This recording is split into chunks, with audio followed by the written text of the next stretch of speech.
Welcome back to another episode of College Ball J Dog. I appreciate y'all tuning in. Got the All VOLS show lined up for you today. It's another late one.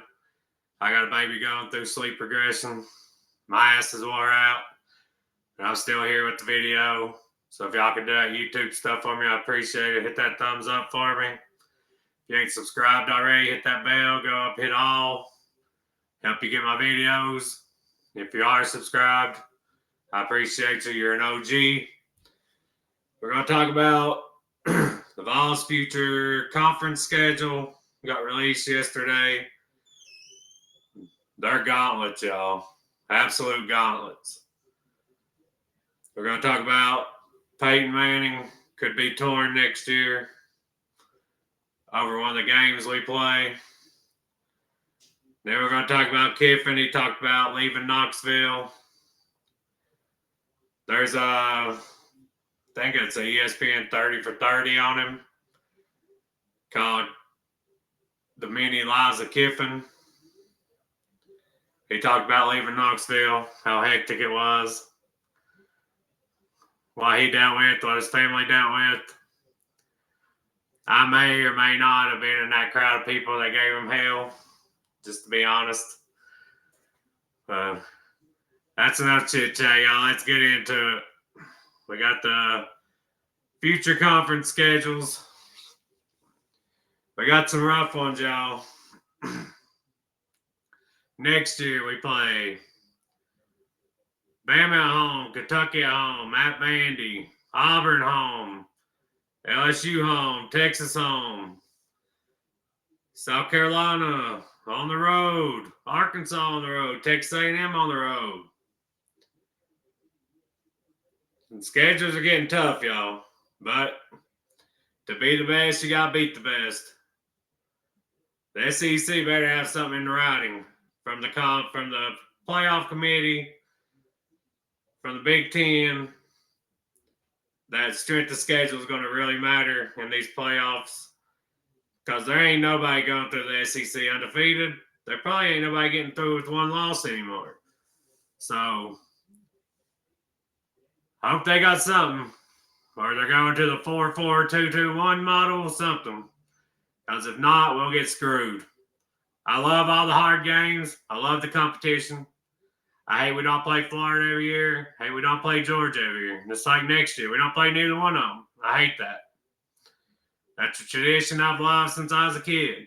If we took ass whoopings in that game, in those games, absolutely. Have we handed out a few ass whoopings? Absolutely. But win, lose, or draw, it's something I look forward to every year. Obviously, there's some big games to look forward to next year, but man, losing Florida and Georgia just don't sit right with me, but it is what it is. You play, just so everybody knows, you play every team in the conference within a 2-year span. And every other year, you play the same team, but you flip where you play. So, like the 2026 schedule, you'll play it again in 2028, but the home and away will be flipped. 2027, we got Alabama, at Kentucky, Vanderbilt home. Then we got Florida at home, Ole Miss at home, Mississippi State at home, Georgia on the road, Missouri on the road, Oklahoma on the road. It's another gauntlet right there. There's one on that 2027 schedule that I cannot wait for, and it includes somebody I'm going to talk about in this video. I said it and said it. I cannot wait until Ole Miss comes to Knoxville again. I want that win over Kiffin bad. I want to be in Knoxville. I want the fans to give him absolute hell and shit all night long. He starts that fake injury stuff. Throw golf balls at him again. Make sure he still knows he's one of the most hated men in Knoxville. I'm looking forward to that game. There's a lot of good games on this schedule. That's one I'm looking forward to probably the most, because we don't play them that often. And the last time we did play them, left a bad taste in my mouth. His little cheating ass, fake injuries, Hooker getting hurt at the end, Milton running out of bounds with no time left. I literally had to get to that game late because my kid had a football game.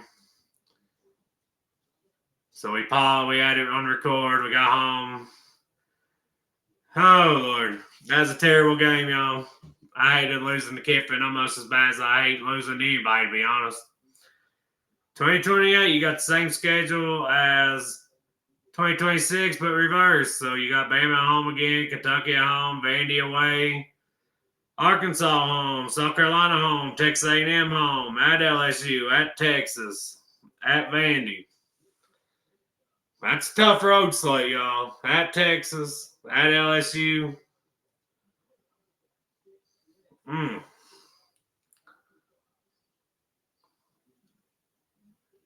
Something's not right on that one. Hold on.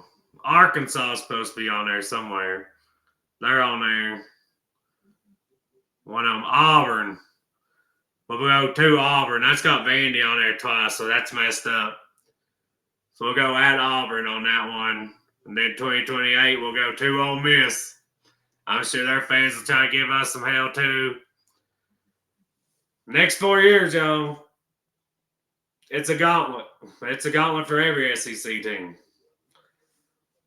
Our permanent opponents, as you can see on here, Alabama, Kentucky, Vandy. I've talked about that.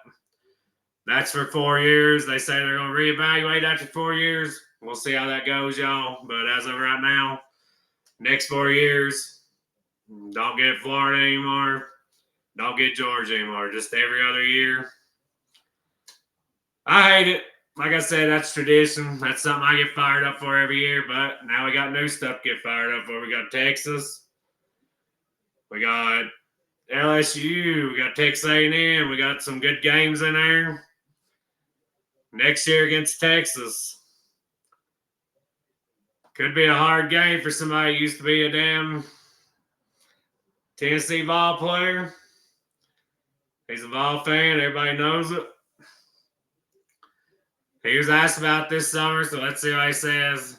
Who he'll pull for if when Arch plays Tennessee. He said, I haven't gotten that far. I pull hard for my Vols every single week, but I'll be pulling hard for my nephew this year. I think this game where Peyton will probably try to stay out of the spotlight. I don't think there's any doubt he'll be rooting for his nephew to have a great game. But you got to respect family's family. I think it's going to be one where he hopes his nephew does good. Tennessee wins. Texas still makes the playoff. There's no way he can pull against his Vols. He loves Vols too much. You know, I seen them schedules yesterday. I just want to talk about that for a second. I seen them schedules yesterday. I said, damn, what a gauntlet. We're probably going to be starting George McIntyre next year. Got some good home games for him. Got a couple tough road games for him. That's what it's about, y'all. That's what the SEC life's about. Is getting to play games like that. And now we get one less snooze fest game every year. So there's one less ETSU, one less UAB, one less Chattanooga School of the Blind on your schedule. And you get one more great game like that. I love it. Like I said, I just hope the committee, the playoff committee, and them really take strength of schedule into consideration from here on out. Because if they don't, the Big Ten, the ACC will reap the benefits, and the SEC will get it up the ass. I mean, let's be honest about it. I think they will. I didn't put this on my ticker, y'all, but Jordan Matthews lost his mind. If you don't know who Jordan Matthews is, he transferred from Tennessee to Vandy over the offseason. He's a highly rated recruit out of Louisiana. Everybody thought he was going to Texas. We ended up winning that battle. He transfers to Vandy, and this is what he had to say. It's a nice rivalry.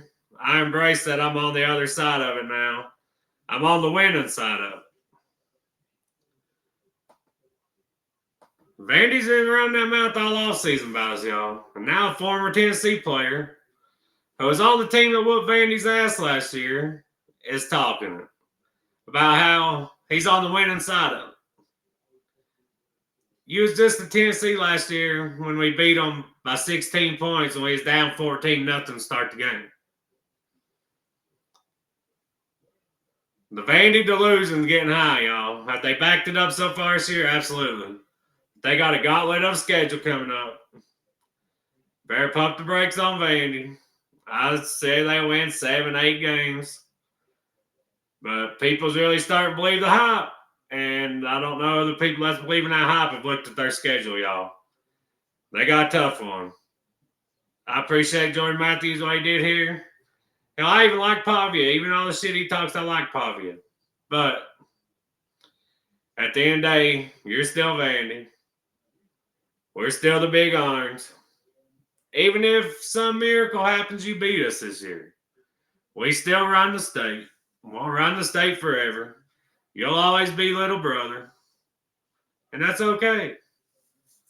You got a good coach right now. You got a good quarterback. Just appreciate the good times. They don't come around that often at Vandy. Like I said, I know you. There's a chance that you could beat us this year. It being in Knoxville, I don't know about that.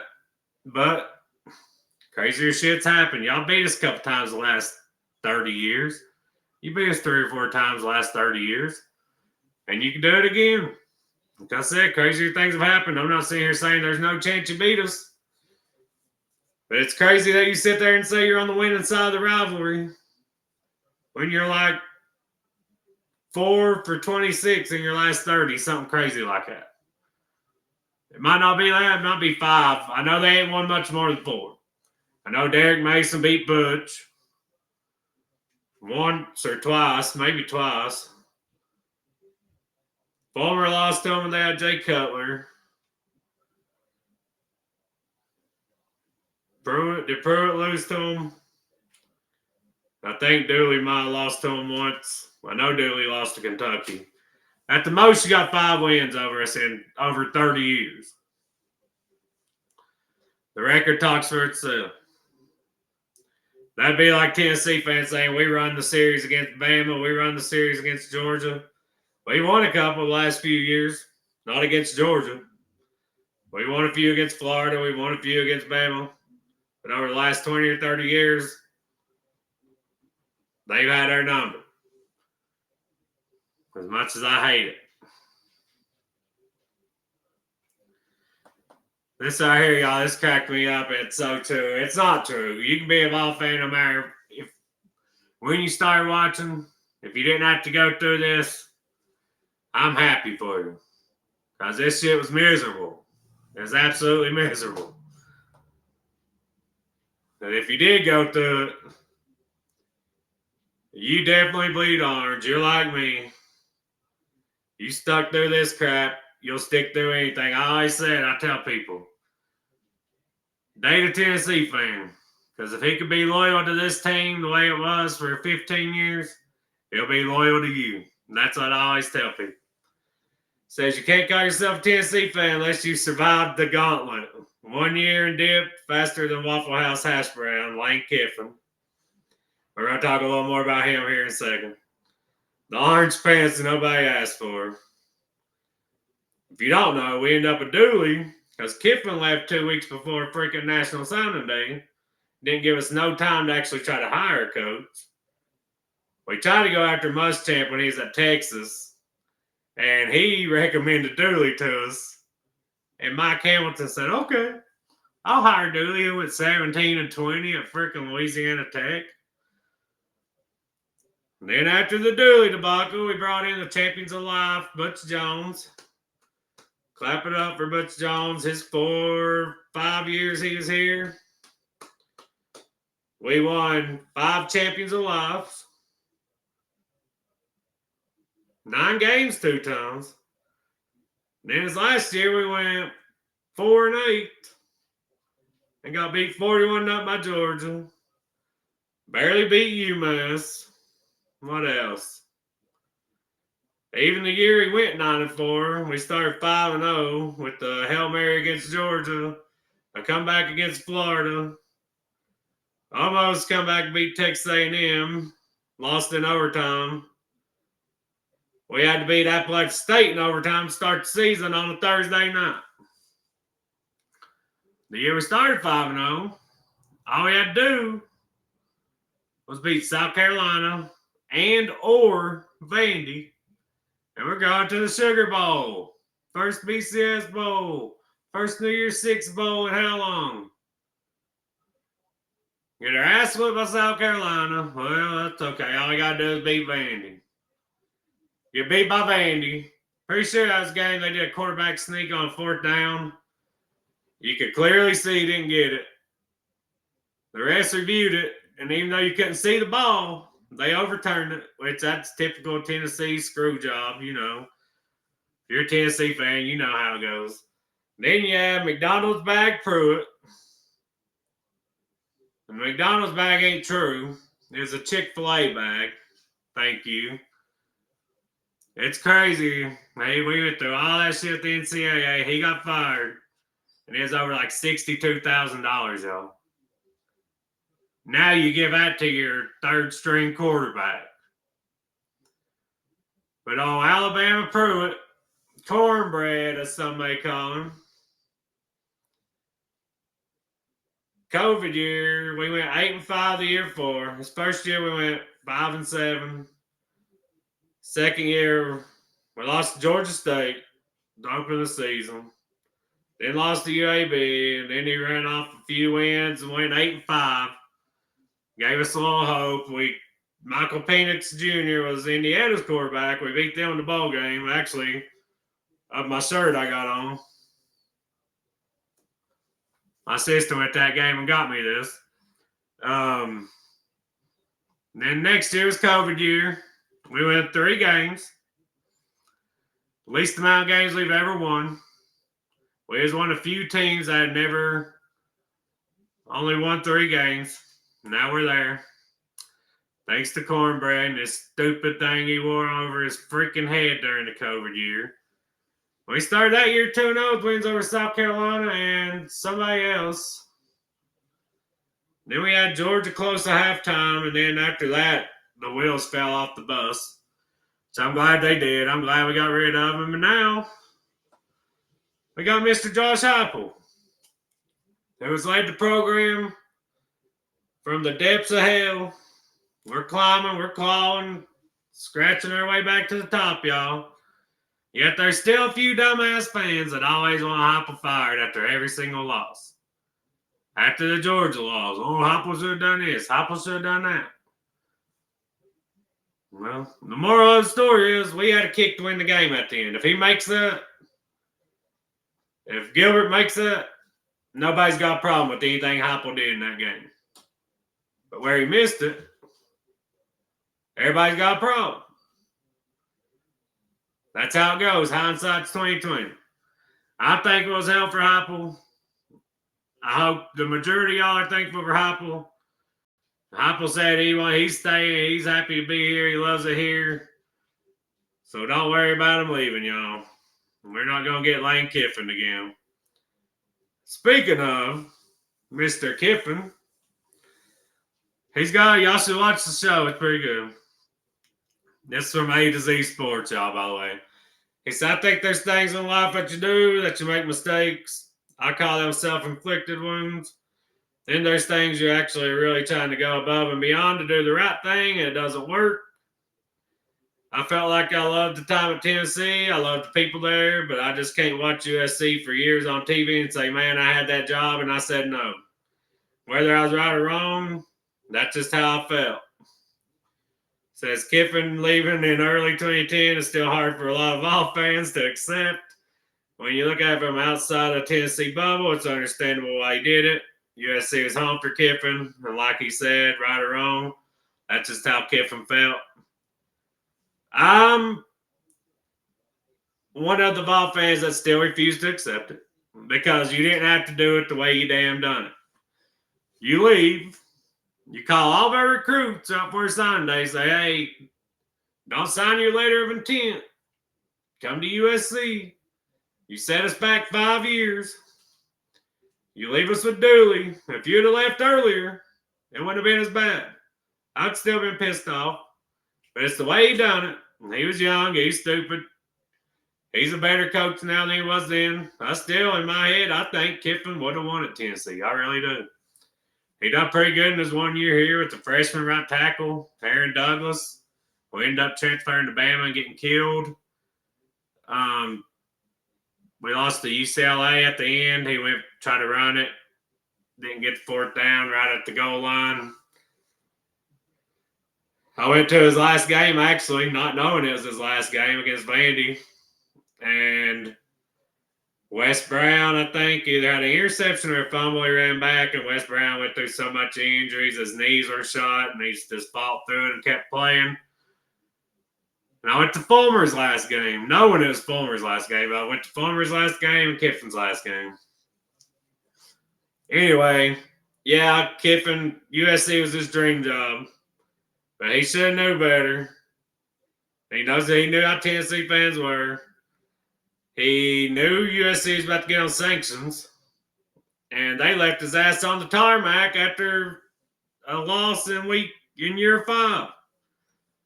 They treated him just like we did, almost.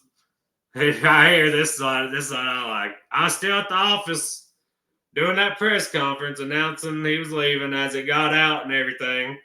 Then Layla, that was his wife, she was at home and there were people throwing things at the windows and stuff over there, so he had to send the cops over there. And then eventually, a few hours later, get on a plane, get out, and never came back.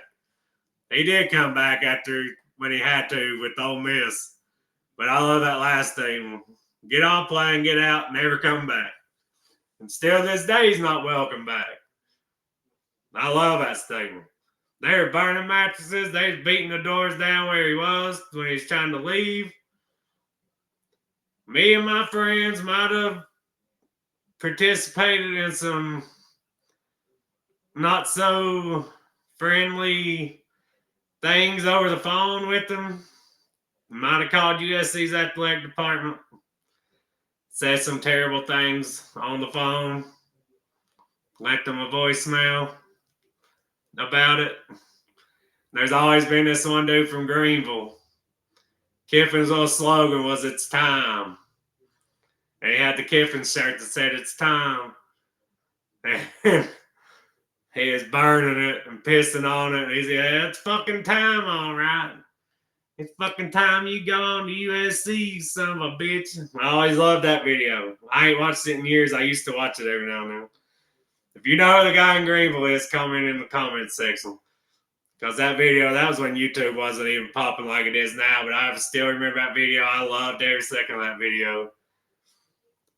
Like I said, we might have called USC's athletic department, left a nasty message, said some really nasty things. We was young. We was like 2010. This time, I was like 20. I was young and wild. Hadn't settled down with my family or nothing yet.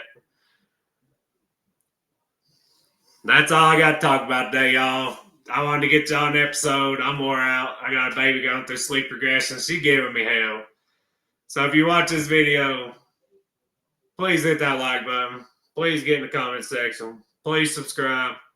I do everything I can to get y'all a video every day, no matter what time it is. I appreciate you tuning in. God bless you, and go VOLS.